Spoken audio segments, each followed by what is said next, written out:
Did you ever imagine, maybe your younger self, did she ever imagine that you would be a filmmaker, a writer? Paano ba nag-umpisa yung journey mo sa filmmaking? Sige. Siguro growing up 'no, hindi ko siya nakikita as something that I was going to do. I remember growing up, the first idea of parang what you can do when you grow up, ang sagot ko ay magsulat. Ang sagot ko ay, "I want to be an astronaut." Okay. It was so it's so weird 'no? So go to the stars, ang ending ko Star Cinema. Hindi naman ako naka-go to the Pwede yun. stars. 'Di ba? Working with the stars, not working on the stars, 'di ba? Or ganyan. So, Star pa rin ang landing star pa rin naman. naman ang Oo. landing, 'di ba? Magkaibang Meant star to lang. be. Oo. Siguro nga kasi I didn't study creative writing, I didn't study film, I didn't study comm. Most of the people who work there did that, 'di ba? I felt like I knew nothing. I don't know how to do this.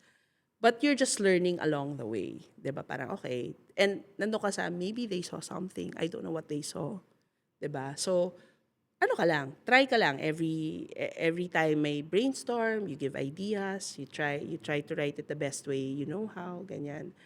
And ang usapan kasi no'n or ito yung understanding ko na 1 year kang contracted. At the end of the year, they will evaluate if they want to keep you or not. Okay. And usually, the sign that you're performing well is if you get a storyline approved. Okay. Okay? If you get a concept approved. Last week na ng November, wala pa ako napapa-approve. And nakailan na. Tapos, I was doing it because very teacher-like. I was doing it portfolio style na I was keeping all of the versions of my storylines and every revision and I was trying to understand ano pang kailangan kong gawin para makapagpa-approve, ganyan. Last week of November, nagsabi sila, brainstorm tayo for a Jericho Christine concept. Sabi nila gano'n. Okay, tapos ano ka na? Medyo masama na yung loob mo kasi parang matatapos sa experiment eh. Parang experiment na lang siya eh. Tapos sinasabi ko na sa sarili ko, pag hindi ito nag-work, may babalikan ka naman eh. And UANP was really like waiting for me to come back. It was like, Yeah. okay, you wanna try? Go, diba? Pero ito, sabi ko, sige, tingnan natin kung makapagpa-approve pa ng isa.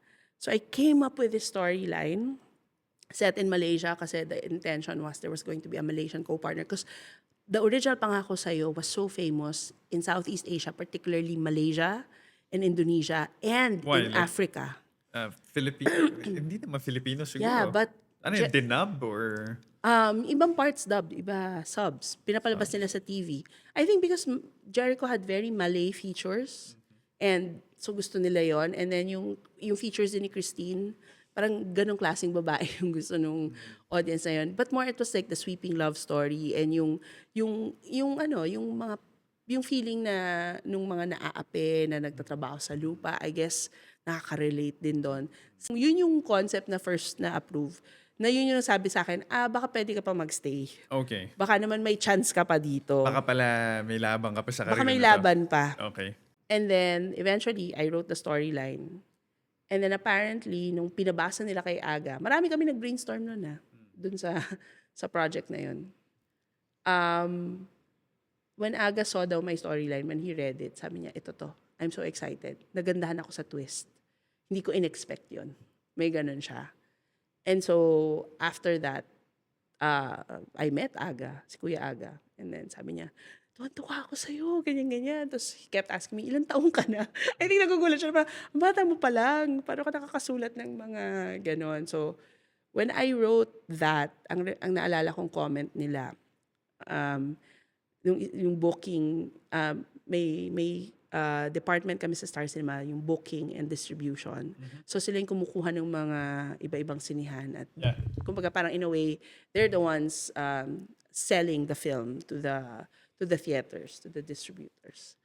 And their comment was, parang hindi to kikita ng malaki. Dahil? Masyado daw matalino. Yun yung Okay. comment. Okay. Na ako talaga, and when they said it, they didn't know that I was in the room. Because at that point, they asked me to help out in the planning, ganyan. So, nagagayos ako ng papel, tapos kino-comment, hanggang ganito lang kikitain yan, 60 million lang. Alam mo yun talaga, parang first mo, tapos ito lang kikitain. Masakit, pero I was like, sige, masyado daw matalino. Sabi ko, okay. Kasi naman si Direk Mario, nung nabasa niya, Sabi niya, gets ko na. Ito lang hihingin ko sa'yo. Maglagay ka ng metaphor tungkol sa bulaklak at saka sa babae. Yun lang. Yun lang, direct. Kasi sanay ako na maraming i-comment ang mga taga-Star Cinema. Si Direk Mario, gets ko na. Okay na. Ganun nun. So, pag nagtrabaho ka kasi sa ganitong industry where it's very collaborative and, di ba, parang hindi naman ikaw lahat, hindi lang sa'yo nakabase lahat ng desisyon, di ba, dun sa ginawa mo. Kailangan medyo tough skin ka. Hindi ka pwedeng isang comment lang na gano'n, iyak ka na. Iiyak ka na or malulungkot ka. Oo, Okay. gano'n, 'di ba? So ang sabi nila, hindi kikita 'yan, 60 million lang max. Para gano'n pa. Sa katapat mo, katapat niya ilalabas Born Ultimatum. Hmm. So that was the last Born and everybody was waiting for it. So parang, okay, ganyan. Tapos, enjoy naman working with Direk Mario. Tapos, nung nagawa na, ganyan. Tapos, Magkano kinita? I think almost 160 and it beat out Wow. Born on the first week. Wow. Yeah. So yun yung nila, it beat out So Born. almost times 3 Yeah. of what was projected. Yeah, So yung bonus mo, halos times 3 din sana, no? hindi. Pero okay lang. Pero yung bonus ko, yun yung pinalabas ko dun sa ospital sa pamangking kong si Sofia. Okay. She was in the NICU nung time na yun. But parang for me, nung nagawa yun, actually, mas naano ako dun, mas maganda sa akin yung comment na, uy, naiyak ako doon, na-touch ako doon, o nagandahan ako, sobrang binago nito yung buhay ko. Kasi, nung time na pinalabas yan, yun nga, may malaking twist kasi dun sa Yeah, gitna ng yeah. movie eh. Alam mo yung experience na nandun ka, nanonood ka, pinapanood mo, yung ibang tao habang pinapanood nila yung pelikula mo. Tapos alam mo nang parating yung twist eh. Oo. So parang, ano kayong magiging So reaction ikaw ng pag mga to? pinapanood mo siguro, tapos alam mo na. Oo. Parang nanonood ka na Nanonood sa, na ako ng anong magiging reaction nila. And nung lumabas yung twist, ha? Huh? Huh? Huh? Huh? Ganun yung, Okay. kasi pinoprocess nila sa utak nila, ha? Ha? Tama ba yun? Nasa Netflix ba siya now? Or? Yeah, it's in Netflix. Matagal na siya sa Netflix. Okay, so And- for those listening who are curious about the twist and the turn of that movie, search for A Love Story in Netflix and you should have a good time. So yun. So when it came out, so ganun, ang ganda ng reaction ng audience. But I think the most edifying reaction that I got, and I think this is when it solidified for me that maybe I really want to do this na for a long time, long term. Nung time na yon may Multiply. Alam niyo ba yung Oh, Multiply? multiply. Upload mo lahat ng pictures. Yes, ganyan. So that was the social media of the Parang time. photo album. Yes, photo album. Wala pang Facebook Correct. nung time na yon. Meron Friendster, Multiply. Parang ganyan. Friendster is a precursor of Facebook. Okay? So I uploaded the anong tawag dito, the poster on Multiply and basically invited people to watch the movie. And syempre, nasa circle mo na naman sa Multiply kung sino nakakaalam na nasa Multiply ka. So after the movie came out, siguro mga 2 weeks after it came out, I got a message from somebody na hindi ko kilala on Multiply. And she was saying, I loved your movie, na I cried while watching it. And more importantly, after the movie, I decided to end my affair. So, thank you for your movie. Wow. So, dun ko nakita yung, ito yung power ng storytelling. Ito yung power ng pelikula. Kaya mo palang makabago ng buhay ng iba. That's the reason naman that I didn't see filmmaking as something that went against my original vocation, which is teaching. And pag tinatanong ko ngayon, anong vocation mo? Hindi ko sasabihin sa yung filmmaker. Ang vocation ko is to be an educator. I'm just doing it in a very different way. And that's how I was taught in UNP. That was my course in UNP. That you learn to teach and help people develop by using whatever circumstances they have in their life and making them into teachable moments, diba? Ensuring that, diba, they learn regardless of whether you teach under a mango tree or you teach in a real classroom. So I saw cinema as another classroom. As another way to help people become better versions of themselves. So, doon ko na-realize, pwede ko itong gawin long term. Hindi siya running against what I initially wanted for my life. Wow, that moment, siguro, doon mo na-realize na from just a job to a calling. Yes. No? Parang yung Japanese term na ikigai, no? Parang yun Yeah. yung self-realization mo at that particular moment? Yun siya. Matays ko na lang yung ibang part. Sabi Yeah. niya, ay, ganun ba yun? Sabi ko, so yun. Yung iba-iba naman kung saan na pwedeng manggaling yung inspiration mo for writing. Lalo na kapag hindi mo experience. Like, yun. Kasi never naman akong nagka-relationship. Yun rin yung sinasabi ko sa One More Chance. Na gino-joke sa amin ni John Lloyd nung ginawa namin yung A Second Chance. Sabi niya sa amin ni Carmi, wala pa kayong mga jowa noon, wala pa kayong experience. 8 years later, wala pa rin. Sabi ko, ganun talaga eh. So Wala the, tayong ano eh. grabe yan, ah. So the love stories or the romantic films that I would say define the generation at some point were written by two NBSBs. Tama ba? Oo. That was Si Miss Carmi, Carmi, oo, NBSB sa din? kanya naman, ang naalala sa kanya yung mga pelikula ni John Lloyd at ni Sarah. Okay. Sa akin kasi mas drama and adult dramas and then family ang ano ko, Okay. mga pelikula na nasusulat ko. Paano pa kaya pag nagka-boyfriend na? Ibang level na siguro yung yung Ano I say? pagsusulat mo No, nun. that question, like we were asked that, if I'm not mistaken, by Gabby Lopez, who used to be the what do you call this, the head of ABS-CBN. Tinanong niya, paano niya nasusulat yun na wala namang wala namang pala kayong mga experience. And I think it was Direk Olive who explained to him na parang it doesn't mean na porke walang experience mo pwedeng isulat. Kasi 'di ba, parang yung finding connection, yun naman ang gusto mo sa love story, 'di ba? You find a connection with somebody who, 'di ba, becomes a witness to your life and accepts you for who you are, 'di ba? That is a basic human longing, 'di ba? Everybody has that, 'di ba? It doesn't mean na porke wala sila, hindi nila kayang isulat 'yon, 'di ba? So ganun. So you're right actually. You don't always have to write about things that are necessarily your experiences or things that you know right away. If you don't know it, you research. For One More Chance, for example, si Direk Cathy nung time na yon, she had been married several years na, tapos ang tagal niya nang walang breakup. So, she was in her 30s na nung time na yun. Sabi niya, tagal ko nang walang breakup. Gusto ko malaman paano nakikipag-breakup ang mga bata ngayon. Pwede ba tayong mag-research, mag-interview? Timing, nung time na yon, yung friends ko were all going through a breakup season. I had like a bunch of friends who were broken up. And I'm like, okay, Direk, I have the people that we can interview. So, in-interview namin sila. So, kung, di ba, kung hindi mo experience, you can research, you can ask people. It's a matter lang of parang how do you empathize, 'di ba? Yung empathy kasi yan ang hindi mo mari-research. It's either kaya mo or hindi, or gagawin mo siya o hindi. So, like yon, kaya pag binalikan mo yung credits ng One More Chance, mga pangalan ng kaibigan ko yun nandun. Kasi, so thank you. Kasi sila yung in-interview namin. Like, even yung idea ng 3-month rule, now that I'm here, sige, discuss natin yung 3-month rule na yan. Kasi, Ano yung 3-month rule? Yan ba yung rule na pagkaka-breakup mo lang, bawal ka pumasok sa mag-date. isa pang Oo, relationship? bawal ka makipag-date.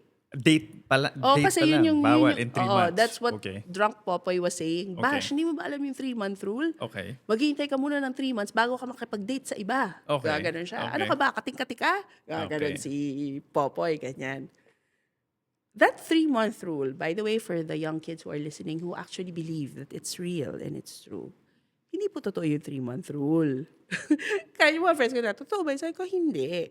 Pero saan nanggaling yun? Because we asked one of my friends, sabi ko, what's a reasonable amount of time to start dating again?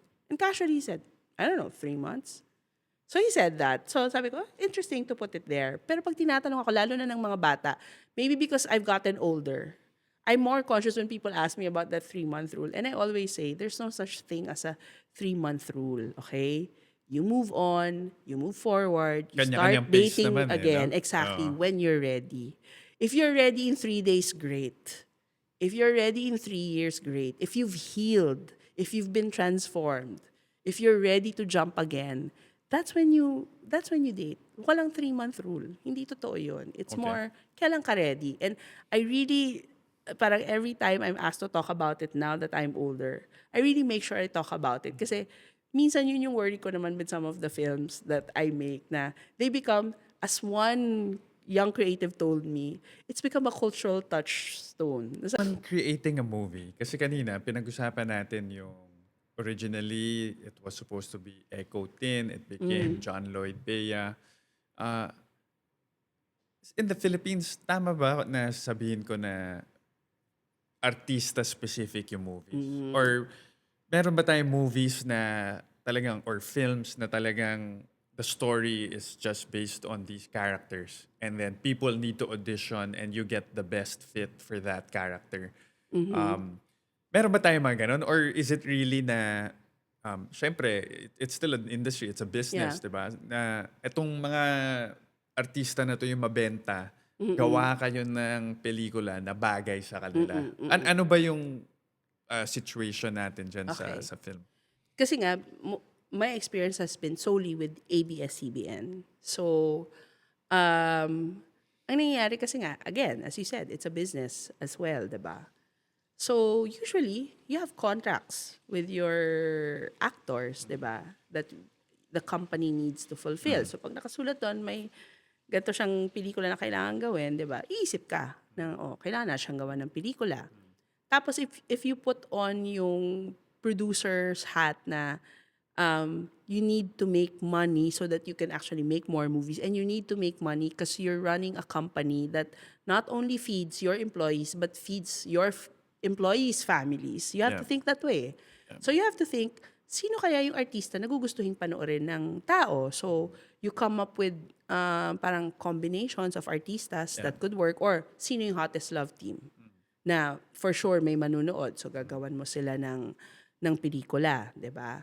Pero may mga times rin naman na parang isip lang ng concept, ganyan. Baka naman mahanapan natin ng artista na gagawa niyan later on. In May terms mga of ganon. split, how would you split Siyempre it? mas ano sa, 80% artista-based, 20%? Or actually I medyo would say 60-40, baka 70-30? more like 90-10. 90-10. So, Yeah. ganun ka skewed Hindi, towards... again, ano kami ha, Yeah. we are a studio. 'Di ba? Okay. Iba kapag kunyari sa, I think mas sa indie and sa art house scene, mas sila o concept muna, tapos we can audition. In the case naman kunyari of The Mistress, the idea there was, we're going to make a movie for Bea na how do we transition her into more mature roles and medyo mas gray na characters. Pero bago yun kasi, ang sabi lang nila, gawa kayo nung time na yun, height ng kasikatan ni Sam Milby. Or parang ano naman siya talaga, sikat naman siya nun. So, it was going to be a Sam Bea movie. So, I was the producer, creative producer. There was going to be a director, different director, and a writer. And ang usapan is the writer, siya talaga yung kukunin ng director. So, they were coming together as a team. So, they were proposing a lot of stories, pero for some reason, hindi siya nag-work. Hindi bumabagay na gusto nila ng time na hindi pa sikat ang mga K-drama, pero they were saying parang K-drama na feels, ganyan. Like, okay. And then I went to Direk Olive, who was my boss that time. Sabi ko, Direk, ito yung mga gusto nila na concepts. We need to present it to upper management, to ABS-CBN management. Si Ma'am Charo, who was the CEO of ABS that time. I-present mo kung ano yung magagawin mong pelikula for the year. Diba? Tapos, syempre, papakita mo doon, ano yung budget, ano yung expected returns, ganyan. So, sabi nung present ko kay Direk Olive, sabi ni Direk Olive, oo nga, hindi nag-work. Sabi niya, sige, brainstorm tayo. So, nakapula kami sa office niya. And something like silence for 5 minutes. And then, sabi ko kay Direk Olive, Direk, for some reason, I have a visual in my head. And the visual is, there's a man, he's looking at this woman through a window, through her apartment window. He's across the street, and he's looking at her, and she's so mysterious. And he wants to know what her secret is. He wants to know something about this woman who's captivating her, and she's just standing there by the apartment window. Yun lang yung sinabi ko, visual lang na nakikita ko. So sabi ni Direk Olive, the apartment, sabi niya ganon. What if, sabi niya ganon, si Bea, sabi niya ganon, kaya siya tinitingnan dyan ni John Lloyd. Kasi si Bea, sabi niya ganon. Spoil ko na, no? Para sa mga nakikinig. Sabi niya, si Bea, mistress pala siya. Sabi niya ganon. Tapos biglang sabi ko, okay direct yung mistress. Kaya lang, the year before, may pelikula na tayong ganyan, yung kay Ann Curtis, Derek Ramsey, at Christine Reyes na No Other Woman. Sabi niya, oo nga, no? Sabi niya, okay ka na ba na mistress siya? Sabi ko, ako direct, okay ako. Okay ako na gawing mistress si Bea kasi hindi pa siya nagiging mistress sa buong career niya. Okay, okay. Sabi niya ganun. Biglang nag-stop si Direk Olive. Hindi. Sabi niya, dagdagan pa natin. Hindi lang siya mistress. Mistress siya ng tatay ni John Lloyd. Gumano siya sa ko. Yes, Direk. Yeah, ganyan. Tapos nagkwento na si Direk Olive. Tapos siya yung klase ng babae na parang, ang linis-linis, tingnan. Tapos everywhere she goes, parang, nagla-light up yung lugar kahit nakatira siya sa squatters area, ganyan. Pero may secret siya, di ba may mystery. Yung akala mo ang linis-linis na tingnan ng babae, may kasalanan pala, may tinatagong secret. So habang nakwento na ni Direk Olive, nabubuo na yung world. Tapos lang sabi niya, kaya lang, Van, pag ganito yung kwento natin, ikaw ang magsusulat at ako ang magdidirect. Gumanon siya. Hay ko, yun na nga, direct. Pag ikaw magdidirect, susuportahan kita. Sabi niya, paano yan? Sabi niya, hindi, sige, pitch na natin to. So the following day, we pitched it, they approved the idea, and that's how The Mistress came to be. Tapos, yun nga, it was intended talaga na separate movie from John Lloyd, di ba? Solo ni Bea. So kay Sam Milby dapat. Problema nung time na yon, si Sam Milby naman was auditioning, I think, for Vampire Diaries nung time na yon. Like the US. Yes, the US ano ba yun, show? show, yeah. So I think he was busy, he was doing other things. And then ang sabi, what if si Derek Ramsey na lang? And so naging si Derek Ramsey. Okay? Ano pa yun? The Missus kasi was one of those, for me, rare writing experiences na first draft everything. So, first draft outline. Sanay ako kasi nakaka-multiple Maraming drafts. takes. Oo, bagay Like, kunyari, ang A Love Story, parang I think it was a total 5 drafts until we got to the final. Ito, first draft outline, first draft script. Sabi ni Direk Olive pagkabasa niya, alam ko na to, game, gawin na natin to. She was so excited about it. And so, we shot for a few days with Derek Ramsey. Nagkaroon pa nga sila ng tinatawag ni Direk Olive na thesis defense. Si Direk Olive kasi ang gusto niya, pag may script na, papabasa niya sa artista. Tapos pag nag-meeting kayo, ganyan, tatanungin niya, bakit ganito yung character mo? Anong nangyari sa kanya? Ano yung mga stuff na wala sa page na kailangan nilang internalize? Tinatanong niya yung artista. So, gano'n. Si Tito Ronaldo, si Derek, at saka si Bea. Gano'n na. Nag-shoot na kami. And then, biglang lumipat si Derek Ramsey sa TV5. So, hindi na siya pwede dun sa movie. So, John Lloyd ang ending. Ang nangyari noong time na yon, parang I was so, despondent. Kasi parang ano naman nangyayari to sa pelikulan to? Ready to go, biglang may ganito nangyari. And yung paglipat niya, tumiming na pa Holy Week. So parang mapapaisip ka, anong sinasabi? Bakit nakastall tayo? Napatext ako kay John Lloyd. Sabi ko, grabe talaga yung nangyayari. I said a lot of other things na naintindihan na ni John Lloyd without me having to explain a lot. Sabi ko, grabe Lloyd. Kasi alam ko nung time na yon, there were offers I think for John Lloyd and Bea. But they, to switch networks, but they decided to stay with ABS. And loyalty talaga. Ganon. So, nung sinasabi ko yun, sabi ko, ang hirap maghanap ng bagong leading man para dito. Sabi ni John Lloyd, ako na lang kung gusto mo, akong papalit. Sabi ko, ha? Seryoso ako ba dyan? Yeah, sige. Ganon siya. Kayang-kaya ko yan. Gawin siya. Padala mo ako ang script. Hindi ako sigurado kasi nga the intention was, dapat may wala si John Lloyd at si Bea.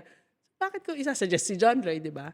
Pero nung naghahanap na kami, I told Tita Malu and Direk Olive na nag-message po sa akin si John Lloyd. Padala daw sa kanya yung script. Sabi nila, seryoso ba siya dyan?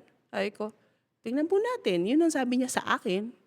So, kinausap nila si John Lloyd. Sabi ni John Lloyd, padala po yung script, babasahin ko. And so, we met John Lloyd in this restaurant na nandun yung script. And then, ang sabi namin, huwag kang ma-pressure kung hindi mo gusto, okay lang. So, ang ginawa namin, habang kumakain siya, nasa labas kami, lumabas muna kami para makapagbasa siya. Nung tinawag niya na kami, may luha siya sa mata, niyakap niya ako. Sabi niya, ate, ang ganda, naiyak ako talaga.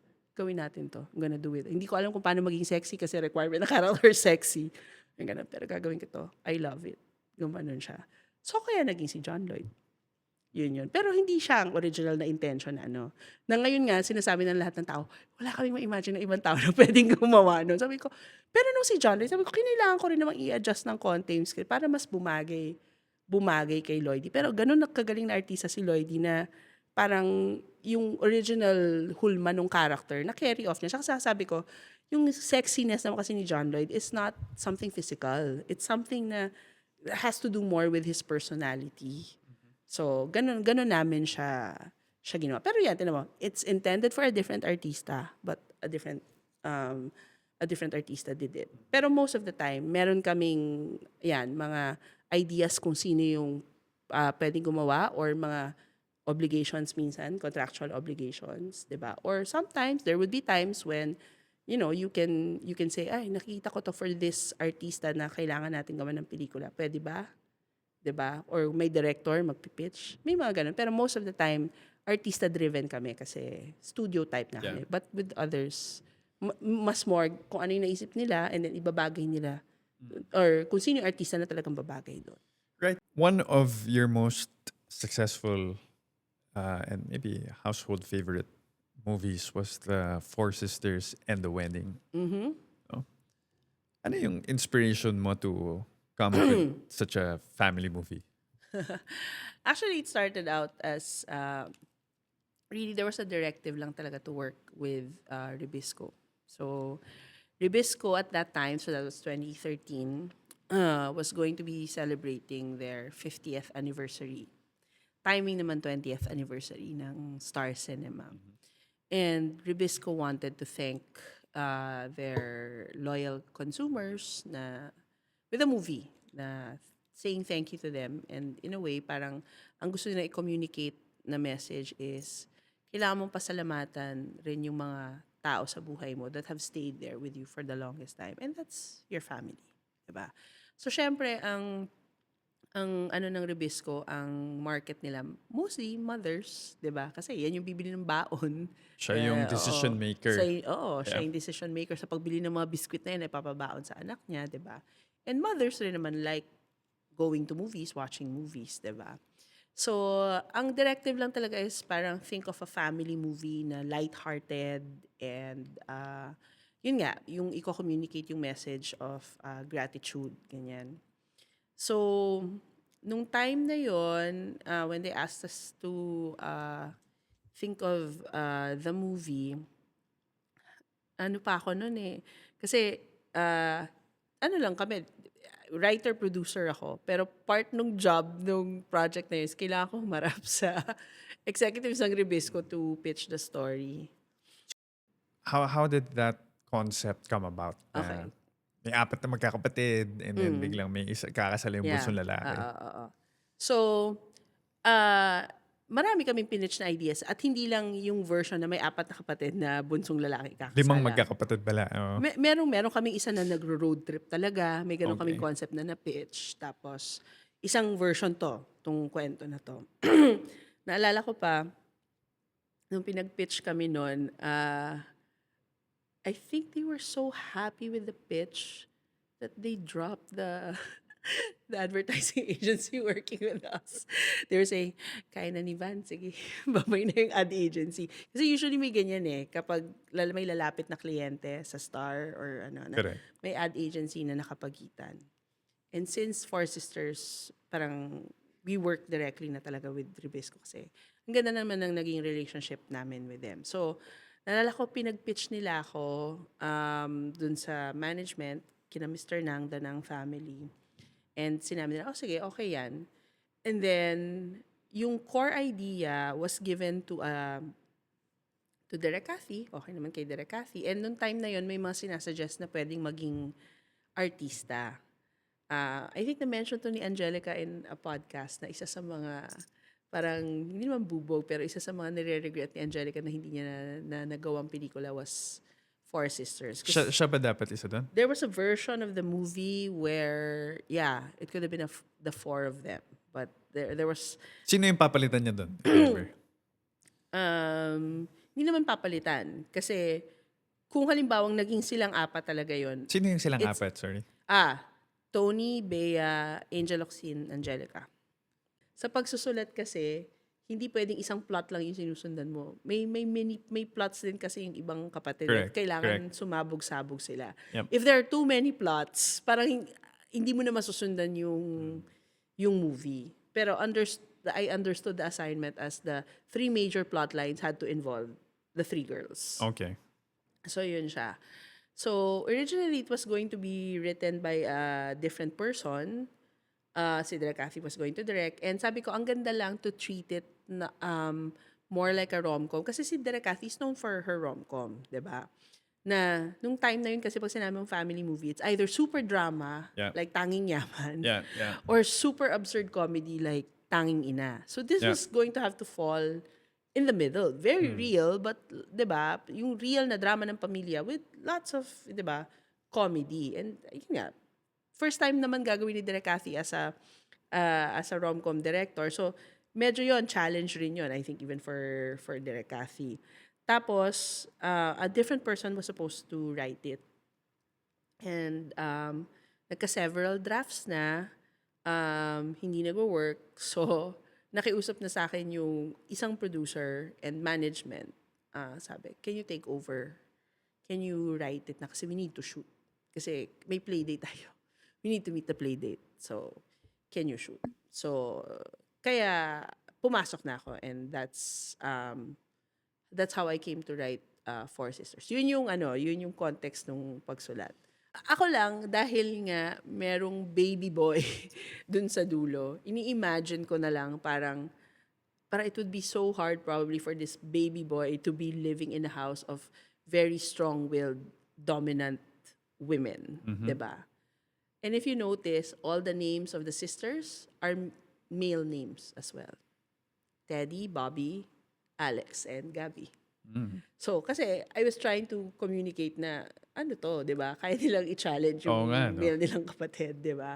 Ganon. At lahat sila may say sa buhay ng kapatid nila, di ba? Parang ganon. Pero yun nga, yung point is, sa mga ganito kasing-klasing kwento, ang tinatanong mo at the end of the movie, will the family unit survive? Pwedeng friendship story to, ganun din eh. Pag barkada, tinatanong mo, magsusurvive ba yung barkada? Ito rin, di ba? Parang, magsusurvive ba yung family nito pagdating nung wedding? Are they one unit or are they broken up, di ba? Pero kailangan gawin namin na meron muna silang mga angst kaya ayaw nilang umuwi. Pero it's the brother's wedding that forces them to come home. So, yun yung pinaka-idea dun sa characters na ginawa namin. Parang naalala ko, may meme ni Bea na very popular now eh. Yung, or now or maybe a few years ago, yung bakit parang kasalanan ko? Di ba? Parang may meme yun na si Bea naka-express. Oo. Oo. Wala lang. Paano yung naging meme? Nakakatuwa lang na naging meme siya. Kasi I think that means that it actually is super relatable. That people found that moment so relatable, so them at one point in their lives that it had to be a meme, right? When you become a meme, you've made it, diba? So ang naalala ko kasi talaga dyan sa pelikulang yan, when it first came out, I think people were weirded out by the trailer. They didn't know what to make of it. Kasi parang, tsaka ang daming artista eh. Ang daming artista. Usually, you don't pull them all together in one movie. Yes, right? diba? So talaga nung time, you're basically putting the three of the, kasi Angelica was also a strong leading lady, but you're putting 3 of the strongest, diba, leading ladies of Star Cinema, diba, together, na usually hindi naman sila magkakasama in a movie. Diba? Kasi maghahatian eh, diba? Oo. Kasi tsaka usually, si Tony nasa rom-com, si Angel nasa drama, diba? Si Bea, mas rom-dram, may nag-rom-com rin siya before, pero mas nasa drama siya. Imagine mo pa kung si Angelica nandun, di ba? Parang isa pang, oh my gosh, drama. Na parang, nung feeling ko, nung pinapanood mga tao, ano itong pinapanood ko? Tapos hindi nga sila sanay na nakikita tong mga babaeng to in a family movie. Yeah. Sanay sila, romance. So ano itong pinapanood ko? And we came out June 26, 2013. Ano yan? Height ng summer movies. Ng Amerika. So may influx yan ng mga tentpole movies ng Amerika. Tapos, hindi siya ito yung sinasabi doon sa pelikulang yun na, yung hindi siya, kumita siya. Kumita siya, definitely, kumita siya. Pero nagugulat ang tao pag sinasabi kong ganito lang ang kinita niya. Ha? Sikat na sikat siya. Kasi sumikat siya, I think, sa cable, sa Cinema One. Nung napapanood na paulit-ulit. Tapos it became, in a way, a sort of comfort film for people. Yeah. Kasi other people didn't know what to make of it. It's like a Christmas movie. Yes, parang ganon. gano'n. Oo. Yeah. Then, and I think that benefited Seven Sundays. When they figured out that, this Oh, there's a experiment. market for this. Yes, and Okay. this kind of parang film pala works, and they liked Four Sisters so much, mas malaki yung kinita ng Seven Sundays sa ano. Pero in terms of tickets, mas pinakamarami pa rin nabentang tickets ang Four Sisters relative to Seven Sundays kasi inflation. Yeah. Inflation na. Pero ang laki talaga, hindi ko alam na magiging ganun siya kasikat na pelikula. Kasi when you're writing it, you're just writing. Same thing with Correct. One More Chance. When you're writing it, wala ka namang ini-imagine na, magiging sikat to years Yeah. later. Kasi- Iko-quote to. Hindi mo naisip ganun eh. Kasi when I tell people na kapatid ko ang nagsulat ng One More Chance. So ito na ba yung reveal na kapatid mo ako? Oh! Hindi. Akala ko pa reveal sa dulo. Kanina pa ako hirap na Hindi, miss. my mother, my siblings. Pwede ko naman sabihin our mother, our siblings. Wala naman tayong script dito. diba? Okay. Sige, go. Na-feel ko lang na now is Ito the na. time. Okay, Oo. okay. Pag sinasabi ko One More Chance, pag medyo bata-bata, hindi sila makarelate eh. Pag younger millennials to, ano ba yung susunod sa millennial? Gen Z na ba? Hindi sila makarelate. Oh, pero sa mga older millennials, talagang jaw drop, di ba? Pero pag sinabi kong Four Sisters in a Wedding, yun, okay. So yun yung dalawang combo eh. Yun yung 1-2 punch na icebreaker ko pagdating sa ano ba, breaking the ice. Fun facts. Parang ganyan. Pang break the ice wala ako. Oo. Di ba? Parang wala akong share tungkol sa sarili ko. Kwento lang iba. Di ba? So, yun. I think classic din talaga siya. And meron ka bang projects na gusto mo i-promote? Meron bang Four Sisters after the wedding or May manunod pa ba? I think meron naman. Oo. Ngumingiti sila dun sa gilid. Oo. Manood kayo. Tumatango sila. Diba? Four Sisters, ano ba? Kasi meron ng before the wedding, nung bata sila, where ginawa you namin guys ng also prequel. launched other guys. Yeah, I diba? launched Other yung girls. mga young artistas. So, baka after the wedding, meron. Or din. hindi, Four Sisters and Another Wedding. Mga Ah, ganyan. may marami pa bang hindi kasal sa kanila? Si Gabi, hindi pa kasal. Si Ah, Alex, hindi oo pa nga, kasal. So, who knows? Si Teddy, inassume mo ng kinasal kay Frodo dun sa prequel. Di ba? So, Oo meron nga. meron pang unwedded Marami pang siblings. mapupuntahan. Malay mo, si Mami ang ikasal or si Toti Marie. Malay mo siya Pwede yung din. ikasal. Well, I think that's it for today. So again, thank you so much for your time and for being here. Always a pleasure to share ideas and exchange thoughts with you.